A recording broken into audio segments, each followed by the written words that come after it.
सुंदरबन जंगल में चिंकी नाम की एक चिड़िया रहा करती थी। चिंकी चिड़िया का एक बेटा भी था जिसका नाम कालू कौवा था। चिंकी चिड़िया का इस दुनिया में उसके बेटे के अलावा और कोई नहीं था। चिंकी चिड़िया अपने बेटे को बहुत मुश्किलों से पाल रही थी। उसने अपने बेटे की खातिर मजदूरी का काम किया। कालू कौवा ज्यादा बड़ा नहीं था लेकिन समझदार था। एक दिन वो अपनी माँ से कहता है, माँ मैं अब समझदार हो गया हूँ, अब मैं काम करूंगा और आपको कोई काम नहीं करने दूंगा।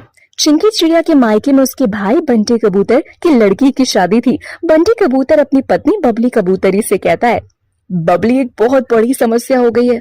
क्या हुआ बंटी जी? सारी तैयारियां तो हो गई, अब क्या बाकी रह गया? नहीं बबली, बात वो नहीं है। असल में जिस नौकरानी को हमने शादी में साफ सफाई करने के लिए रखा था उसने काम पर आने से मना कर दिया है। अब हम क्या करेंगे? बंटी जी एक तरकीब है, क्यों ना हम चिंकी दीदी को काम करने के लिए अपने घर बुला ले।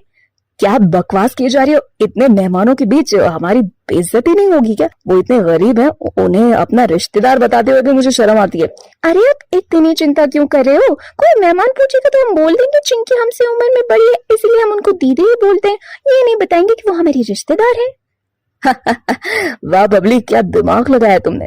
शादी में बंटी कबूतर चिंकी चिड़िया को फोन करके अपने घर बुलाता है तो चिंकी चिड़िया बेहद खुश हो जाती है। चिंकी चिड़िया अपने बेटे कालू कौवे के साथ शादी में जाती है और चिंकी चिड़िया खूब मन लगाकर शादी के काम को संभालती है। उसे अपने परिवार वालों की चालाकियों के बारे में कुछ नहीं पता था। शादी का सारा काम खत्म होते ही बंटी कबूतर ने चिंकी चिड़िया को कुछ पैसे और कपड़े दिए। ये देखकर कालू कौवा बेहद खुश हो गया।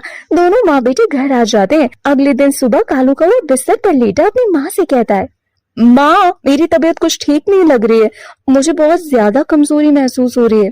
चिंकी चिड़िया अपने भाई के घर से खाने के लिए लड्डू और मिठाई लाई थी। वो अपने बेटे को लड्डू और मिठाई देते हुए कहती है, बेटा ये ले मिठाई खा ले, तूने कल से कुछ भी नहीं खाया ना? कुछ ना खाने की वजह से कमजोरी महसूस हो रही होगी।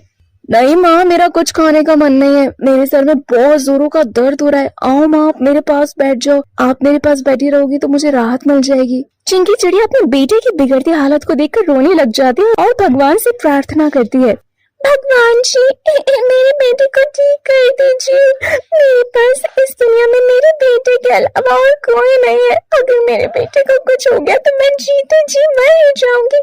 मैं बहुत गरीब हूँ, मेरे पास तो मेरे बेटे के इलाज के पैसे भी नहीं है। कालू कौवे की हालत बिगड़ती ही जा रही थी। चिंकी चिड़िया कालू को जगाते हुए कहती है, उठो बेटा, तुम्हें क्या होता जा रहा है? मेरे बच्चा आँख खोल, तुझे क्या हो गया? हे भगवान किससे मदद मांगू? वो मन ही मन सोचने लगती है, अभी मैं अपनी माँ की गई थी, वहाँ मैंने जी तोड़कर काम किया था। क्या वो लोग मेरी मदद नहीं करेंगे? मैं बंटी भैया को कॉल करती हूँ।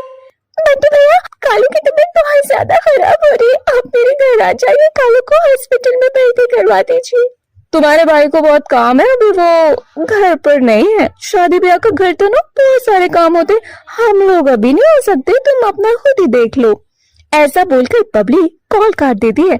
चिंकी चिड़िया रोते रोते चिंटू तोते के पास मदद मांगने के लिए गई और उसको सारी बात बताती है।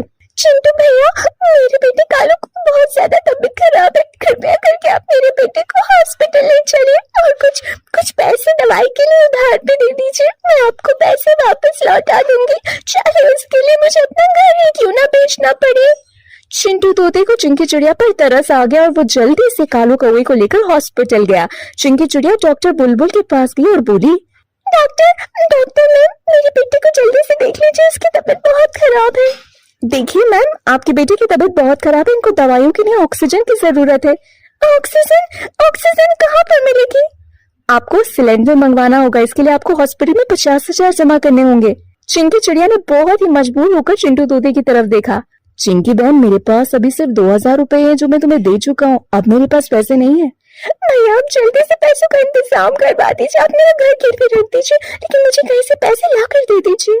चिंटू तोता जल्दी से घर जाता है और चिंकी चिड़िया का घर गिरवी रखकर जंगल के किसी पक्षी से 50,000 का कर्जा लेकर हॉस्पिटल पहुंचता है। चिंकी हॉस्पिटल में पैसे जमा करवाती है और ऑक्सीजन सिलेंडर मंगवाती है।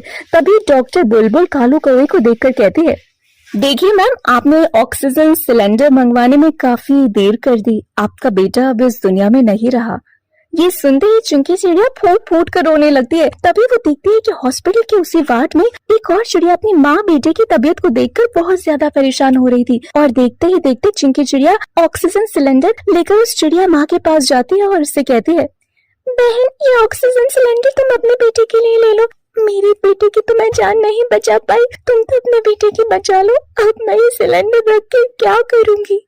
इस तरह चिंकी चिड़िया अपने बेटे की जान तो नहीं बचा पाई, लेकिन उसने किसी दूसरे के बेटे की जान को बचा लिया। दोस्तों, ये थी हमारी आज की कहानी। दोस्तों, क्या आपको पता है चिंकी चिड़िया के बेटे का क्या नाम था? अगर आपको पता है तो आप अपना आंसर हमें कमेंट सेक्शन में कमेंट करके जरूर बताएं। साथ ही वीडियो को लाइक जरूर करें और ऐसी ही मजेदार कहानियाँ रोजाना देखने के लिए मेरे चैनल को सब्सक्राइब करना और बेल आइकन को दबाना बिल्कुल भी ना भूलें।